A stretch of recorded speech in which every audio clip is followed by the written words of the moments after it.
Hari Om. Om Shri Gurubhyo Namaha. Sadashiva Samharambham Shankaracharya Madhyamam Asmadacharya Paryantam Vande Guru-Parampara. Shubhodaya. A warm welcome to everyone for this yet another session on the Global Festival of Oneness organized by Indica Moksha. This is a month-long festival on Adi Shankaracharya Bhagavadpada, covering various aspects and topics on Advaita Vedanta. Today we have a renowned Professor K. Ramasubramanian, and he will also be speaking on a very interesting topic, the heart of Bhagavadpada as revealed by Vacaspati Misra. A warm welcome to you, sir. A brief introduction. Professor K. Ramasubramanian is currently working as a professor at IIT Bombay in the cell for Indian Science and Technology in Sanskrit, Department of Humanities and Social Sciences. He holds a degree in doctorate in theoretical physics, a bachelor's degree in engineering, and a master's in Sanskrit. For completing a very rigorous course in Advaita Vedanta, which was a 14-semester program, he was honored with the coveted title Vidyat by Shankaracharya of Sringeri, Sharda Peetha in the year 2003.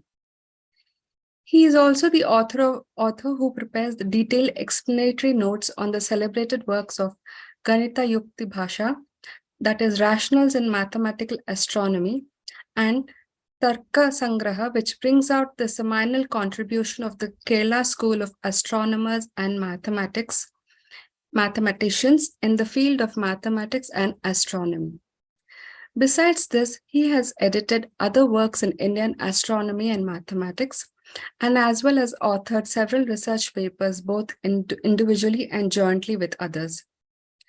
In 2008, he was conferred the prestigious award of Maharishi Badrayana Vyasa Sanmana by the President of India in recognition of his scholarship as well as the outstanding research work done by him in the process of synergy between modernity and tradition. In 2010, the National Academy of Sciences India honored him by conferring him with R.C. Gupta Endowment Lecture Award. He also got selected as a council member for the International Union of History and Philosophy of Science and Technology in the year 2013. He was a member of the Second Sanskrit Commission formed by MHRD, Government of India, in the year 2014, and also as a member of Central Sanskrit Board formed in 2015. A warm welcome to you, sir, and kindly begin your session.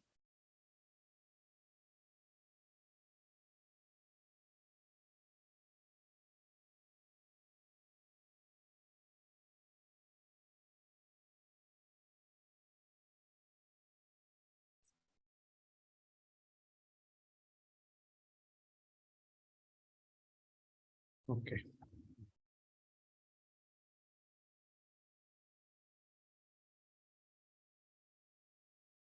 Yes, Acharya, please go ahead. Okay. Namaste.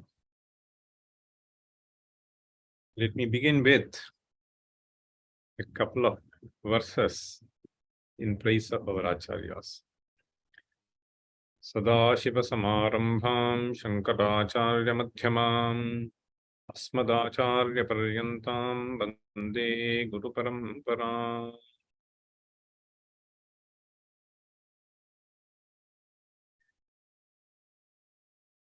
Today's talk is going to be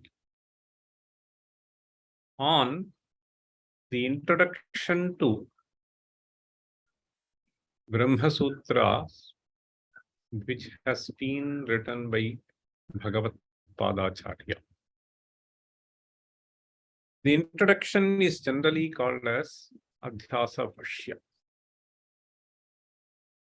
This Adhyasa Bhashya is considered to be the masterpiece of Bhagavadpada's works. Profound philosophers have been astonished at the way he has given a brilliant introduction to the whole of Brahma Sutras. And of course, this is considered as the crux of the Vedanta as well. The heart of Bhagavatpada has been revealed by various acharyas. Among them, Vacaspati Misra is really outstanding. If many of you are not aware of Vacaspati Misra, I'll just tell you in a couple of sentences. Vacaspati Misra was a 10th century philosopher who lived in Mithila region, and his contributions to a variety of shastras is something which is a masterpiece for all times. He has not only excelled in one particular discipline, be it Vedanta, be it Nyaya, but he has shown his extraordinary skills in all the disciplines by way of authoring several commentaries. I will not go beyond this description of Vacaspati Misra, and you will have a flavor of his style of writing in the next few minutes. The immense respect that Vacaspati Misra has for Bhagavatpada has been captured in one single verse, which is a short verse at the beginning of his commentary, which is called Bhamati. Generally, it is referred to as Bhamati. We have several layers of commentary, super commentaries to Brahma Sutras. The first layer is authored by Bhagavatpada himself. It is generally referred to as Bhashya. The second layer is by Vacaspati Misra, and the third layer is referred to as Kalpataru. And the fourth layer is referred to as Parimala. These are the technical terms that are employed to refer to these commentaries, and they are nomenclatures. Now, at the beginning of his commentary, after doing this Mangalacharana, he wants to pay his respect through this verse. The verse goes like this: Acharya kriti niveshanam apyavadhutam vachosmadadinam Rathyodakamiva Ganga Pravahapatah Pavitrayati. Acharya kriti niveshanam apyavadhutam vachaha asmadadinam. Vachaha means words. Avadhutam means sort of riktam and so on. So it is basically devoid of. And what he wants to convey here is, my words are nothing compared to the words of Bhagavatpada. And therefore, he describes his words as empty. See, empty in the sense of not having as much substance as the words of Bhagavatpada. Avadhutam vachaha asmadadinam. He refers to most of others who try to dwell upon Acharya's word and then reflect their thoughts through their commentaries. Asmadadinam, he refers to all other Acharyas. And in particular, he says, with a beautiful simile, Rathyodakamiva Ganga Pravahapatah Pavitrayati. Rathyodakam means street waters. The street waters, once they enter into the river Ganga, they also attain the status of Ganga. And so too, my words, when dedicated to providing an exposition to Bhagavatpada's commentary, also gain some status. The point here is, so his Vinaya brilliantly gets revealed through this verse. And the greatness of Bhagavatpada also is revealed through this beautiful simile. Why is Vacaspati Misra paying so much of respect to Bhagavatpada? It's simply because Bhagavatpada has revealed to us the true nature of the self, by which one feels that one is not a minuscule, but one is none other than Brahman. So the avidya, which actually prevents us from this recognition, has been driven away by Bhagavatpada. So it is for this reason, yet another beautiful verse which we find in Shankara Vijaya would be not out of place to present here, because what we are going to discuss is essentially adhyasa. There is a beautiful verse composed by Madhava in his Shankara Vijaya. It goes like this. It is in Shikharini Varta. Avidya rakshasya gilitam akhilesham paraguro pichandam bhitvasya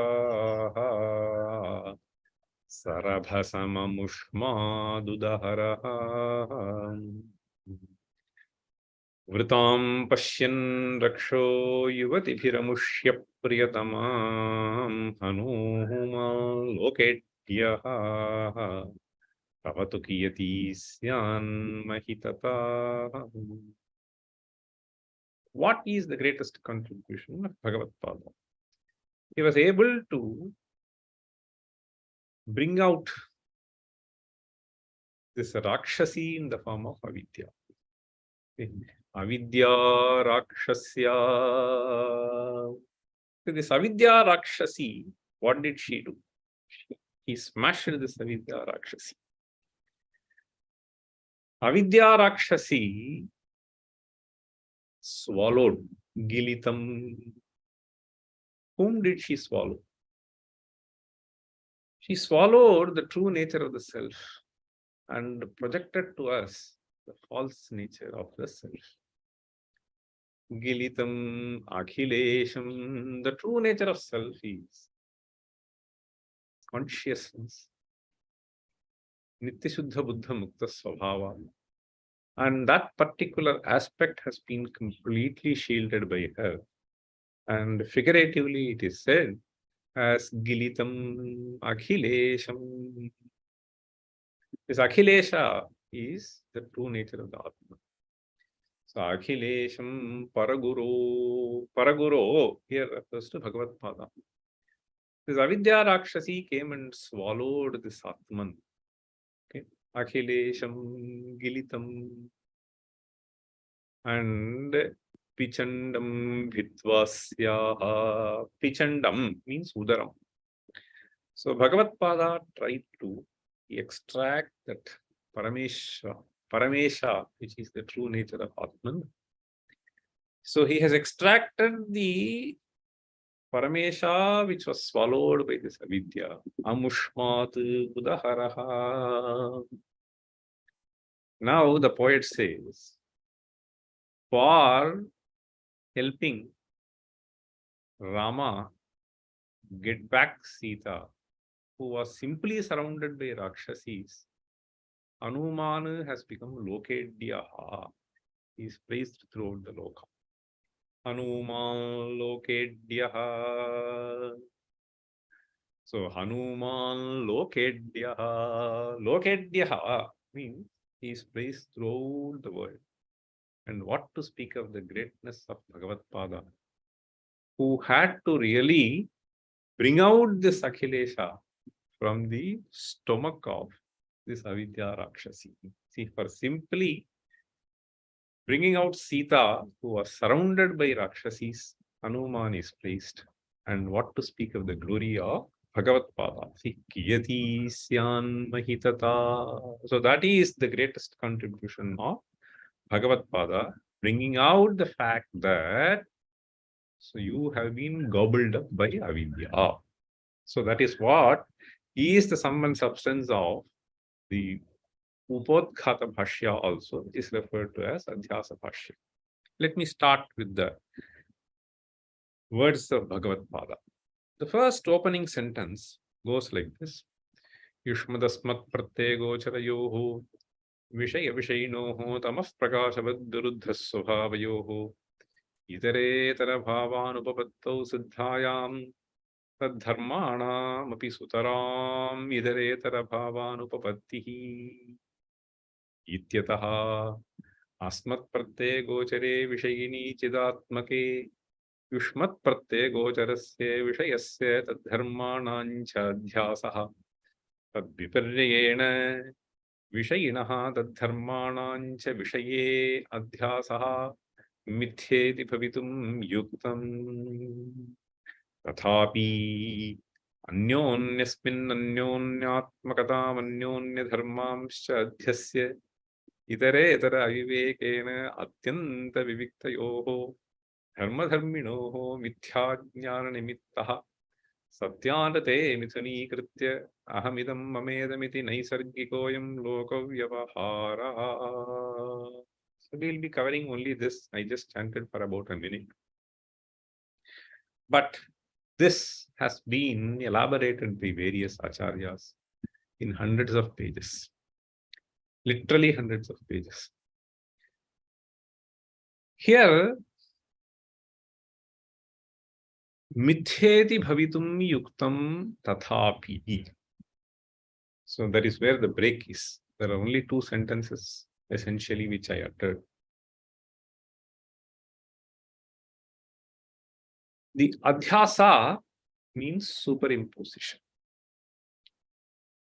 That there is a superimposition of Atman on the Anatma and Anatman on Atma. So this is what he is trying to establish here.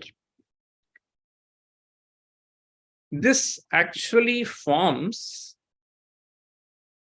the preface for the first sutra, which is Athato Brahma Jignasa. Athato Brahma Jignasa essentially means you may have to undertake an inquiry into Brahman. This is all it in short means. Brahma vicharaha kartavyaha. This is what it means. Brahma vicharaha kartavyaha, when you say, you may have to undertake an inquiry of Brahman, is like an injunction. How can someone say that you have to undertake an inquiry? This inquiry is undertaken only if one does not know or if one has some doubts, and one also has a certain purpose served by undertaking an inquiry.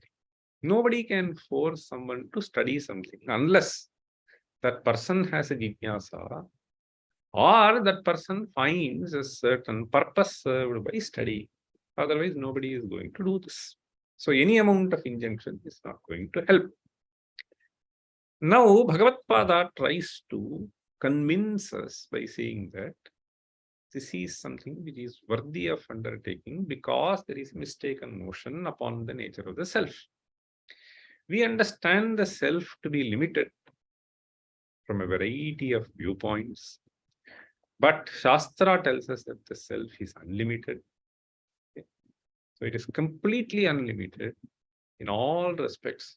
Deshataha, kalataha, vastutaha, aparichinnam. So this is what Shastra declares. But I understand myself to be deshataha, kalataha, vastutaha, parichinna.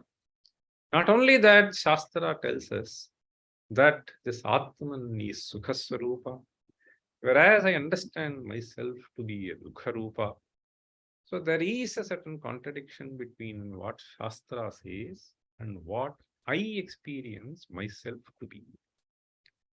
Now, keeping this in mind, so the first sutra comes into action, Athato Brahma Jignasa. So there is a reason for you to make this inquiry.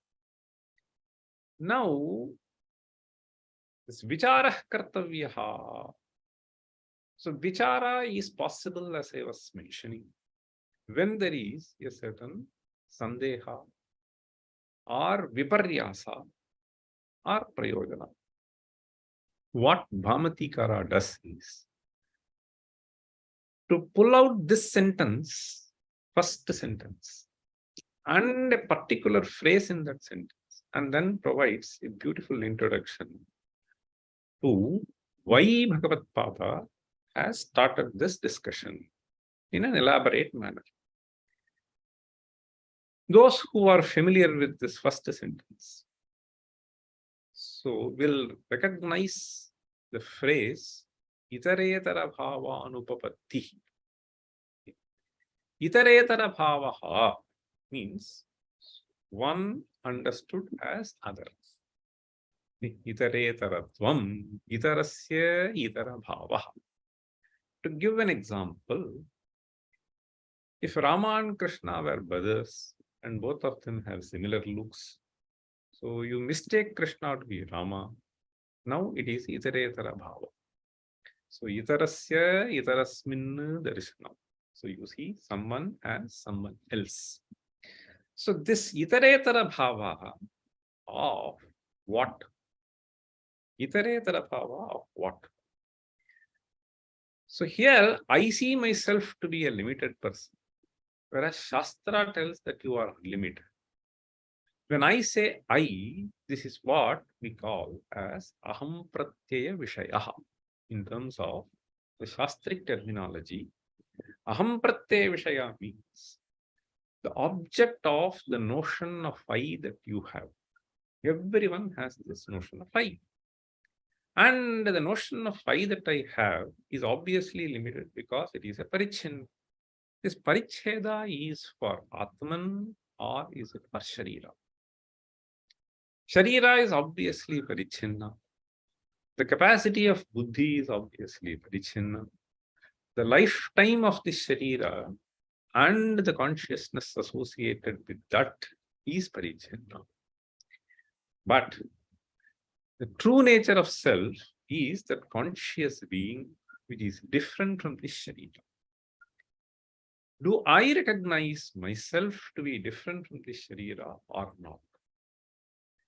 Bhagavatpada, when he says the term Vishaya and Vishayi, this Vishayi refers to this unlimited conscious being, and Vishaya refers to anything that becomes an object of your cognition.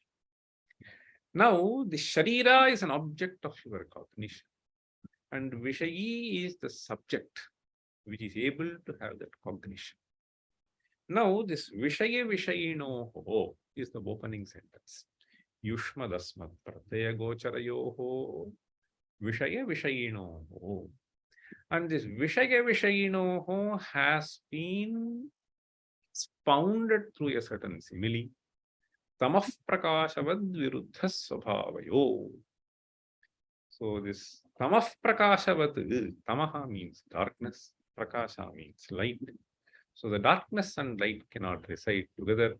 One does not mistake the darkness to be the light. Obviously, it is not possible. So any kind of mistake can happen, but not the mistake of darkness to be light. So tamah prakashavad viruddha svabhavayo. Now, this Vishayi and Vishaya are like Tamaha and Prakasha. Now, this Vishaya is obviously the Sharira also. My Indriya is a Vishaya because it is an object of cognition for me. My Manaha is a Vishaya because it is an object of cognition. Obviously, the Sthula Sharira is a Vishaya. Vishayi is Atman and Vishaya is all this mind, body, sense complex, including the external world. Now, this Tamah Prakashavad Viruddha Svabhavayo. There is a clear distinction between Vishaya and Vishayi. Idaretara bhavanupapattau. One cannot mistake this Sharira to be Atman, is what he is trying to say. Idaretara bhava anupapattau siddhayam. So how is this siddha is what is brought out by this Bhamatikara in his opening sentence. Siddha means well established. Okay. that there cannot be a mistaken notion of the body to be myself. There cannot be a mistaken notion of this Indriya to be myself, etc. How is what is brilliantly brought out. That's what I meant by, see, bringing out the heart of Bhagavadpada. Siddhatvam is very brilliantly established by Vacaspati Misra in his opening sentence. I will come to that in a minute. So there is a clear understanding that this body and Atman are different is what is meant by the first sentence of Bhagavatpada when he says, Mithyeti bhavitum yuktam. Yuktam means, logically, if you try to analyze, so that these two are clearly distinct is something which is recognized by myself. How is it recognized? How is it siddha? So this Vacaspati Misra brings in by a certain cognition that all of us have. The cognition that we have is, so you have grown up to the age of, let us say, 75, 80, and assume that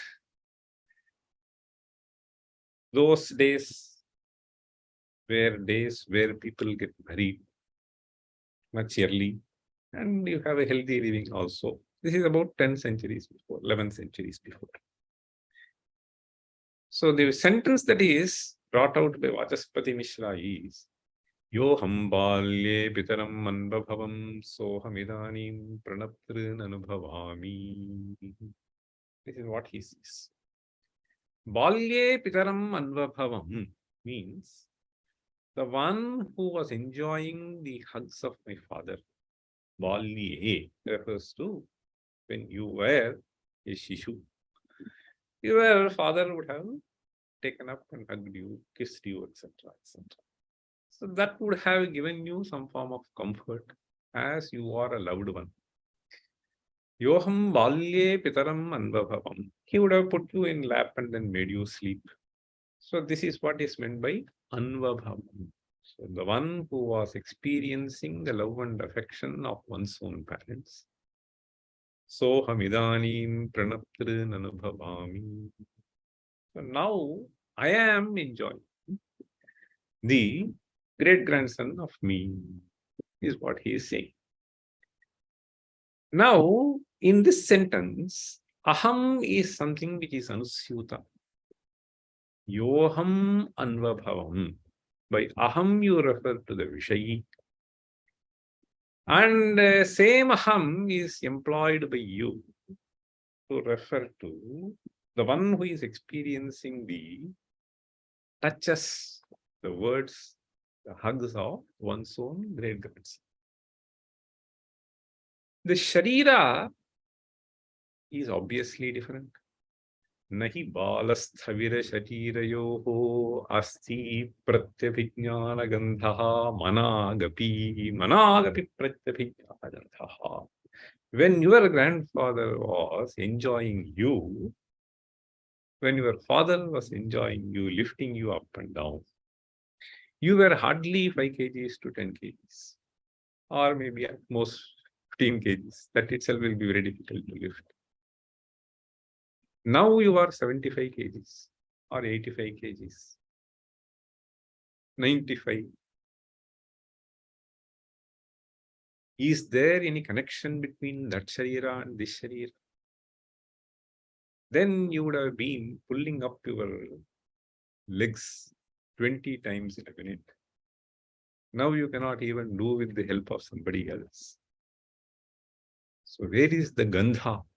There is absolutely no Gandha, no traces of identifying the Sharira with the other Sharira. On the other hand, you are able to use this word aham. Is there a difference between that aham and this aham? The aham is one and the same. Yoham anvabhavam Soham idanim anubhavami is the experience of the individual. Now, based on this cognition that you have to necessarily accept that you have discarded the body. If you were to identify the Saham with that body, then you cannot identify the Aham with this body, because the body is very different. So, anagapi pratyabhijnana gandhaha nasti. Okay. Now it has developed several shrinks. So it has no glow anymore. Then it was glowing. So therefore, our conclusion is, I have clearly understood the distinction between this Vishayi and Vishaya. Okay.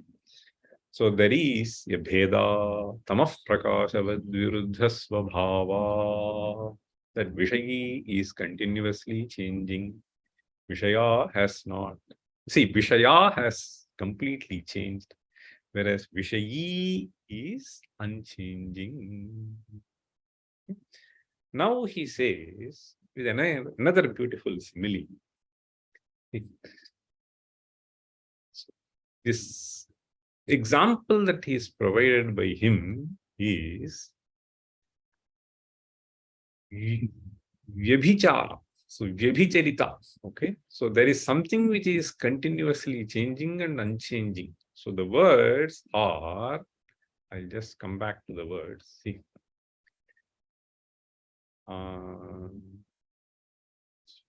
येषु व्यावर्तमानेषु यदनुवर्तते तत्तेभ्यो भिन्नं यथा कुसुमेभ्यः सूत्रम्. So येषु व्यावर्तमानेषु यदनुवर्तते means व्यावर्तमाना is changing. So anuvartate is something which is continuously flowing through. So yeshu vyavartamaneshu yad anuvartate tattebhyo bhinna. This is the logic that we use. Okay. When something is continuously changing and something runs through as an unchanging entity, this unchanging entity has to be different from the changing entity. So the example that he provides is yatha kusumebhya sutram.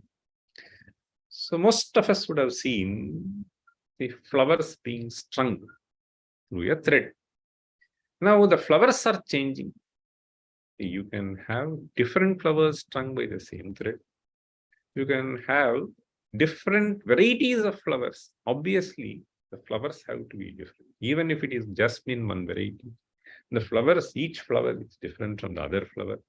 So yeshu vyavartamaneshu kusumeshu vyavartamaneshu yad anuvartate sutram tat kusumebhyo bhinnam. Similarly, the sharira is something which is continuously changing. The buddhi is something which is continuously changing.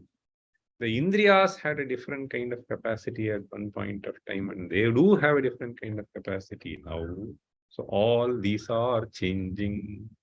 Therefore, with this continuously changing mind, body, sense complex, I still try to associate an aham.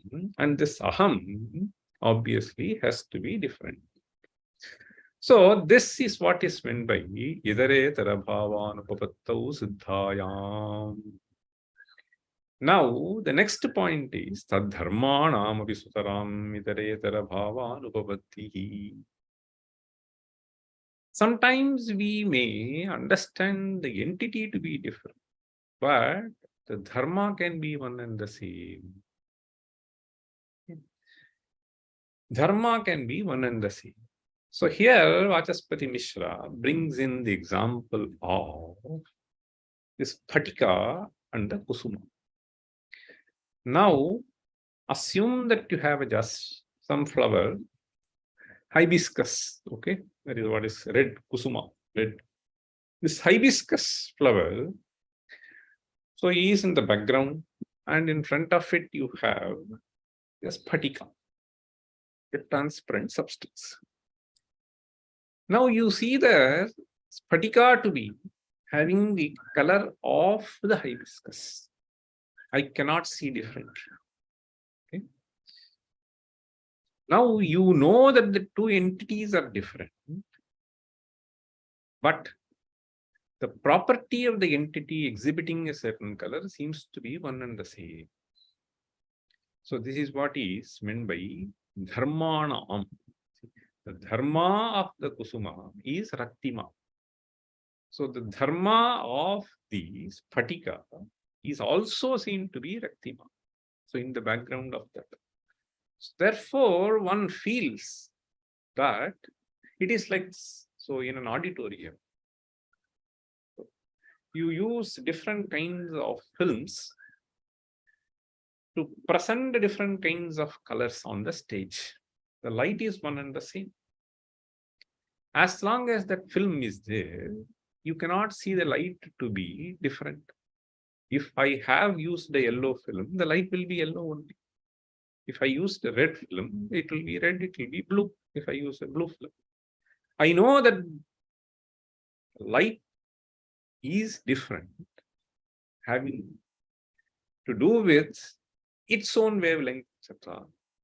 But as it passes through this filter, I cannot see it to be different on the stage. So on the light, there is a dharma. And this, though I know that these two are different, I cannot see the distinction. I see only red light. Right? Redness is not associated with the light, but I see as a red light. So dharmini, so there is a difference. Whereas in dharma, there is no difference. Okay? Therefore, he is saying that dharmanamapi.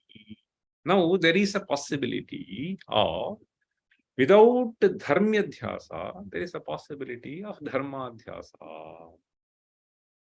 So now, in the case of Atman and Anatman, is there such a possibility? So one can say that this dharma of the Sharira, which is Nashwaratva, has been superimposed upon the Atman. Okay. Such a possibility is there.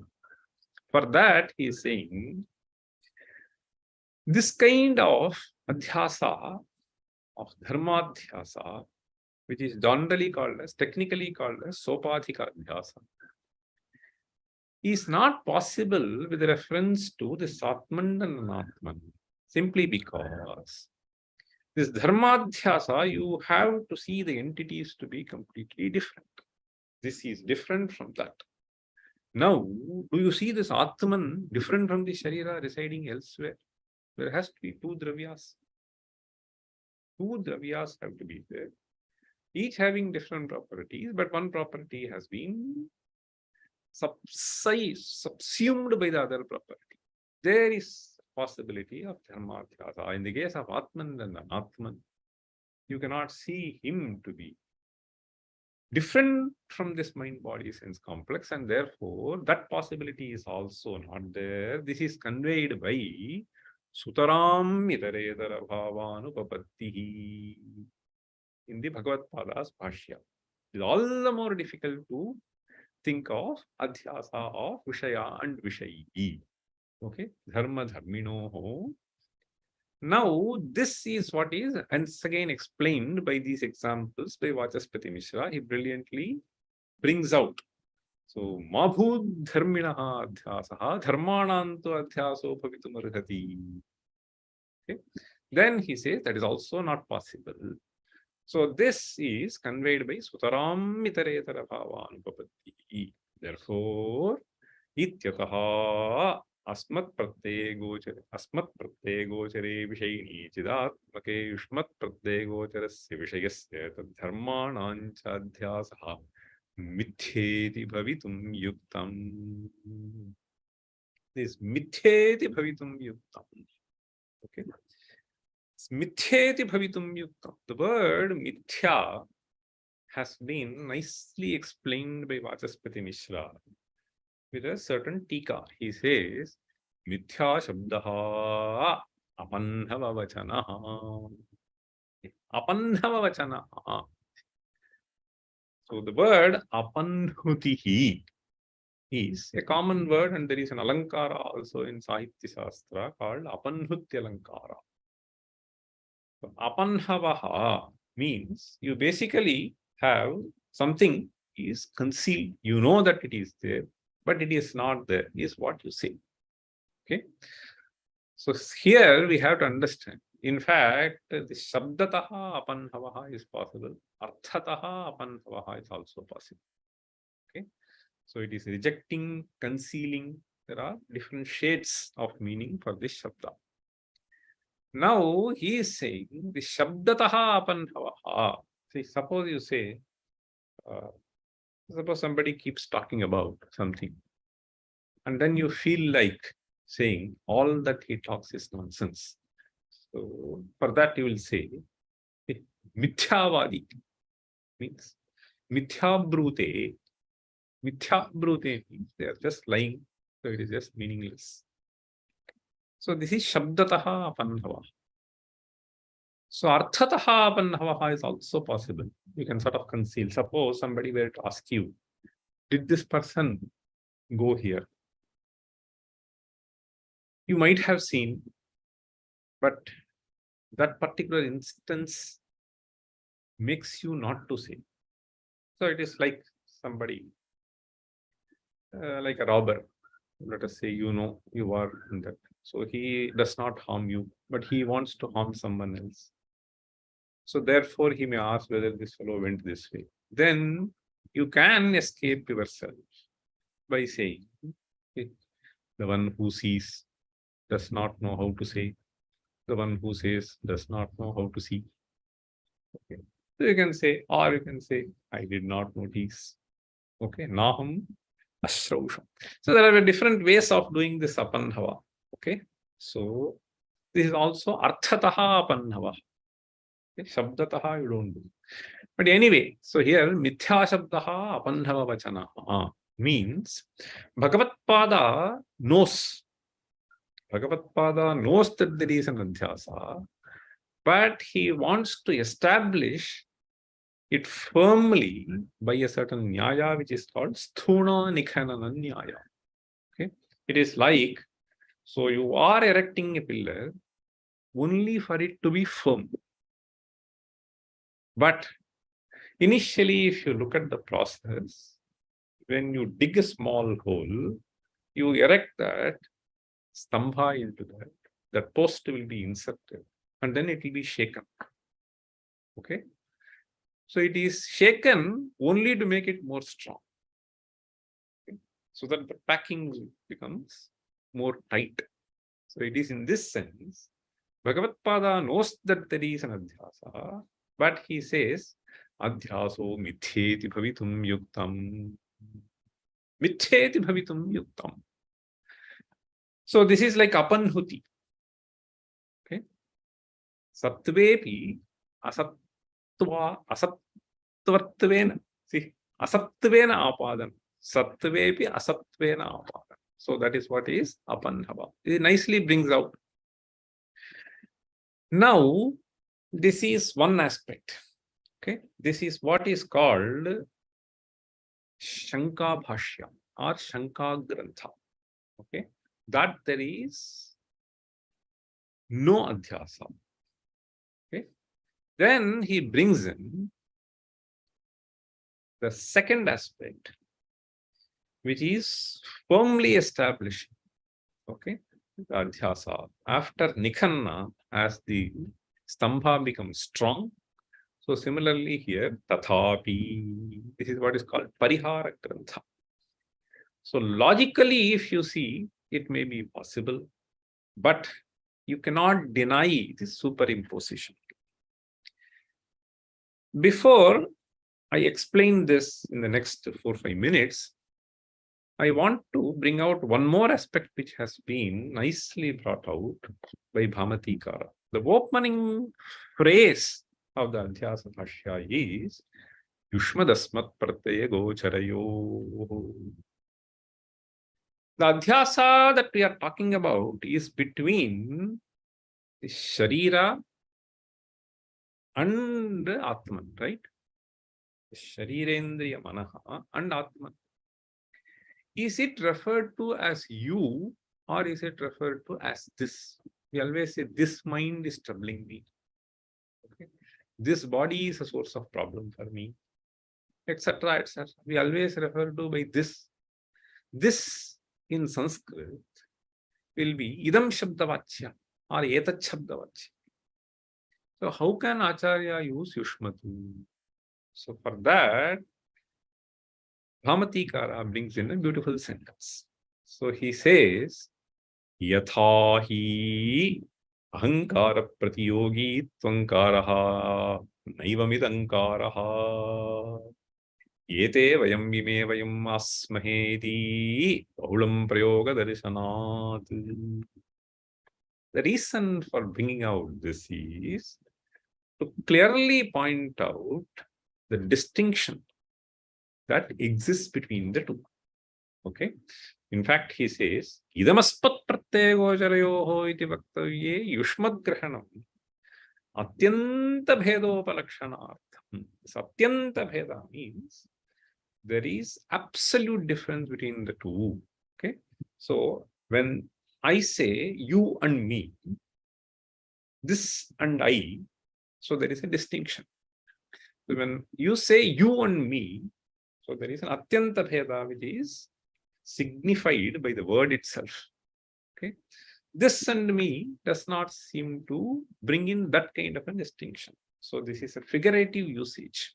So that's why he is saying ahankara pratiyogi tvankaraha. Okay. As you and me are counter correlates so evidently, that is not the case with this and. So in order to bring out that, so this is a way of expressing, and therefore this is how it has to be understood. Though what is meant is idamasmat pratyaya gocharayo, but the word yushmat has been employed. Okay?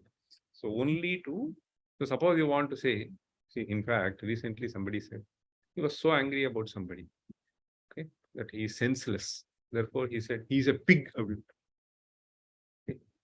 You know the distinction between pig and human being, but you want to describe. Okay. So this is how it is. In Tamil, there is a phrase. So if that fellow does not listen to you and is not sensitive, then you say, Yerumamadu. Yerumamadu means buffalo. Okay. So because that does not respond too quickly. So these are all phrases. So this used in language. So that is the idea here. So that's what he tries to nicely bring out at this point. In fact, Bhamati says, Yete vayam ime vayam asmahi. Yete vayam is a beautiful usage which has been made by Kalidasa. Kalidasa in his Kumara Sambhava, in the 6th canto, one verse begins, Yete vayam amidaraha kanyeyam kulajivitam brutaye natra karyam anastha bahya vastushu. So this is the dialogue between that Ishvara who has come and the Himavan. Okay, Himavan says, Yete vayam amidaraha, be it me. Yete vayam refers to this group. Amidaraha, this wife. Yete vayam is a phrase used to refer to this person. So, but this Yetat Shabda and Vayam has been combined. Amidaraha Kanyeyam Kulajivitam. So that is what he has in his mind by quoting this Yete Vayam Vime Vayam Asmahi Di Bahulam Prayoga Darisana. If you use that Idamas Pratyaya Gocharyoho, then the distinction is not brought out, and therefore Bhagavatpada has employed. So this is how he brings in the heart of Bhagavatpada by taking various examples from various points. Now, let me conclude this with a couple of examples which Bhamatikara once again brings. He argued that mithyeti bhavitum yuktam. Okay. So for that, he said, you have clearly understood the distinction between this Deha and Atma, etc., etc. Kusumad Bhedena. Now one can ask him, if I had understood this distinction, then why would I say Sthuloham? Do I say or not? I am fat, I am slim, I am dark. You say this. There also this Aham Pratyaya is associated. In one cognition, you say that you see the distinction. In another cognition, there are so many cognitions in which I identify. So then one can say that these cognitions have to be considered as figurative usages. Kathanchit manchah kroshanti itivat. In the Upadghata Bhashya, he says, no, these cognitions have to be understood only as figurative usage. Like you have manchah kroshanti. Manchah kroshanti means the cots cry. You say cot does not cry. See, the shishu in the cot cries. But he used this kind of thing. Okay. So that is how these cognitions have to be understood. Now he says, okay, so towards the end of this, so this is something which is important to understand. Etaduktam bhavati adhyaso bhedagrahena vyaptaha tadviruddhaschaiha asti bhedagraha saha bhedagraham nivartayan adhyasamapi nivartayati. Okay, so the Purvapaksha is made very strong by saying this. Wherever there is an adhyasa, there is Bheda Agraha. See, the word Bheda Agraha means non-apprehension of the difference. Bhedasya Agraha. Wherever there is a superimposition, there is non-apprehension of the difference. And here, in the case of Atma and Sharira, there is a Bhedagraha, apprehension of the difference. And therefore, there cannot be Adhyasa. This is how the Purva Paksha was established. Now, he says at the end, this is not tenable. Why? Because the Atman is described as Samasta Upadhyanavachinna Ananta Ananda Chaitanyaikarasam Udasinam Ekam Advitiyam Atma Tattvam Shruti Smriti Itihasa Puraneshu Giyate. How is this Atman? Samasta Upadhyanavachinna Ananta Ananda. This is how the Upanishads and various other Shruti, Smriti, Itihasa, Purana, all the literature are describing this. Etani Upakrama Paramarisha Upasamharaihi Kriyasamabhiharena Idrigatma Tattvam Abhidadhati Parani Santi Shakyani Shakrenapyupacharitarthani Kartum. Okay, so this being the description unanimously in all the literature, Shakrenapi means even by Indra.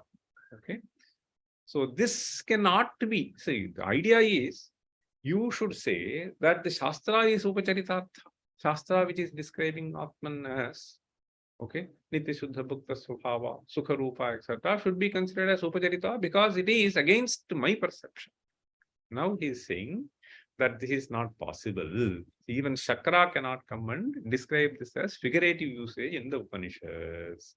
Now finally he says, Abhyasehi bhuyastvam arthasya bhavati nanyunatvam prageva upacharita. Suppose you say, what a beautiful sight it is. What a beautiful sight it is. So does it speak of the greatness of the beauty, or does it speak of the lowness of it? Okay, so littleness is not conveyed by repetition. Since the Shruti is repeatedly saying, so it has to be the nature of Atman. Anubhavastu, it may be different. Pradeshika anekavidha shoka dukkha diprapanchopapluta. This anubhava that you have, you say is that this anubhava is valid. Okay, so here he is saying that siddham gaunatvam. So which is to be considered as gauna, which is to be considered as mukhya. Okay, so you cannot say that Shruti is gauna and my anubhava that I am a little etc. etc. is mukhya anubhava. Okay, so that is not correct. You can say that my anubhava is more pramanyavat than the description of Shruti. This is absolutely impossible. Okay, so the last point is Balasthavira Sharira, etc. You are saying. So now tell me, this Balasthavira Sharira, etc. is when you analyze, right? So Parikshakanam kaluyam katha nalaukikanam. Okay, Parikshakapihi Vyavahara samaye na lokasamanyamati vartanti. So this is what is Bhagavadpada says, tathapi. So that he nicely brings out. So only when you logically examine, you can see the distinction between Sharira and the Atman. That does not mean that this distinction is there for you when you are doing Vyavahara. Okay, and that is what Bhagavatpada a little later says, Vakshyatyanantarameva hi Bhagavan Bhashyakaraha Pashwadibhischa Visheshat. Even Parikshakas are normal human beings. Not even normal human beings. They are to be treated as animals only as far as the Vyavahara is concerned. Okay, so this is how Vacaspati Misra tries to bring in the heart of Bhagavatpada with beautiful examples and amazing sentences. Okay, so I just thought I would give you a flavor of how the essence is brilliantly brought out by Vacaspati Misra. Thank you. Namaste. Thank you, Professor, for that profound talk, and my respect for Vacaspati Mishra has really doubled. I mean, the way the perspective was put across was really wonderful. We have a couple of questions now. Yes. Rajagopalan ji says, my understanding is that the Indriyas are part of the body, the Stula Sharira only, perishable with the body, but Sukshma Sharira, the Atma, are not perishable. So does karma define through Stula Sharira using tools called Indriyas?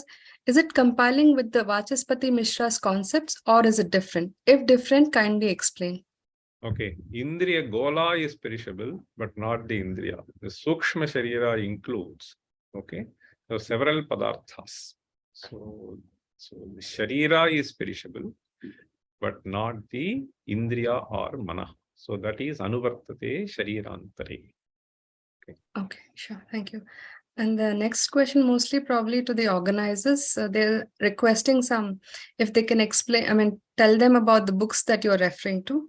And just want to tell them that we have the recordings available in the YouTube as well as in the Facebook pages of the Indica Moksha. So kindly go there and you can hear the talk again. Yeah, so as far as the text of Vacaspati Mishra is concerned, this particular text, so there has been an effort launched by Sringeri Matha. So those who want to read the text of Bhamati, so that is available in Advaita Sharada. They have put many of the Shankara's work. Shankara's works were initially uploaded. Then some of the commentaries have also been uploaded. Among them, one may find the commentary of Vacaspati Mishra also. Those who are interested in the commentary of Vacaspati Mishra of Yoga Sutra, that has also been uploaded in the web by Krishnamacharya Yoga Mandiram. So that is called Yoga Vaisharadi. So these are great services done by a few people. Now, this session was primarily meant to give you a flavor of the greatness of Vacaspati Mishra. I may just add that there is a phenomenal work done by Vacaspati Mishra in Nyaya Shastra also. Okay? So this also is a very profound commentary.